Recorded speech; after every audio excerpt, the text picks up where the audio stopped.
இருக்கின்றோம். ஏனென்று சொன்னால் இந்த பூமியை இறைவன் படைத்து விட்டார்.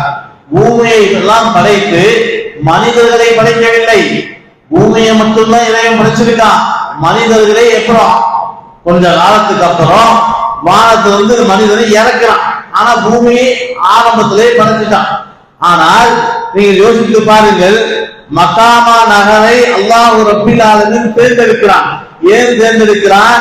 மிகவும் உலகத்திலேயே அழிச்சாட்டியமான ஒரு ஏரியா இருக்கும், ஒரு பகுதி இருக்கும் என்றால் அதை நாம் எங்கே சொல்லுவோம்?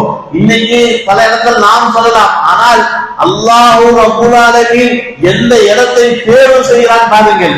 அமெரிக்காவை தேர்வு செய்யலை, சீனாவை தேர்வு செய்யலை, ஜப்பானை தேர்ந்தெடுக்கலை, இப்படி எந்த நாட்டையும் தேர்ந்தெடுக்காம அல்லாஹ் ரப்புல் ஆலமீன் தேர்ந்தெடுத்த இடம் எது? மக்காமா நகரம். மக்காமா நகரத்தில் வாழுகின்ற மக்கள் மிகவும் அழிச்சாட்டியமாக வாழ்ந்து கொண்டிருக்கிறார்கள். மிகவும் ஆபத்தான மோசமான சூழ்நிலைக்கு அந்த மக்கள் தெரிகிறார்கள்.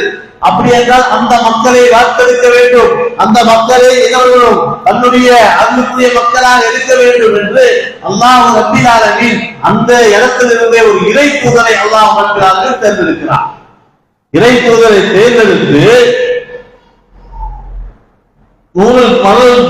சொல்கின்ற அந்த ஈரா குகையிலே முதலாக ஜிப்ரீல் அலைஹிஸ்ஸலாம் சந்தித்தார்களே, சந்தித்த மாத்திரத்தில் என்ன வசனத்தை கூறினார்கள்? அவருக்கு அப்பொழுது என்ன தேவை? இக்ரா பிஸ்மி ரப்பிக்கல் லதீ கலக், படியுங்கள் நபியே, நீங்கள் படியுங்கள் என்று சொல்லுகின்ற ஆயத்தான் முதல் இறங்கியது. சூரத்துல் ஃபாத்திஹா, அல் பக்ரா, அன்-நிசா, இது போன்றதெல்லாம் அப்புறம் பின்னாடி இருந்துச்சு. முதலாவதாக இறங்கிய வசனம் என்ன? நீங்கள் இந்த மார்க்கத்தை படிக்க வேண்டும்.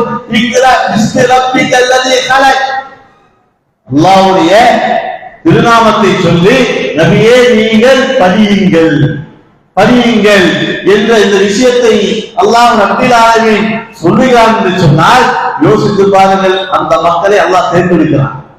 மிகவும் மோசமான மக்களை அல்லாஹ் ரப்பில் ஆலமீன் தேர்ந்தெடுக்கிறான் என்று சொன்னால் சாதாரண விஷயம் அது.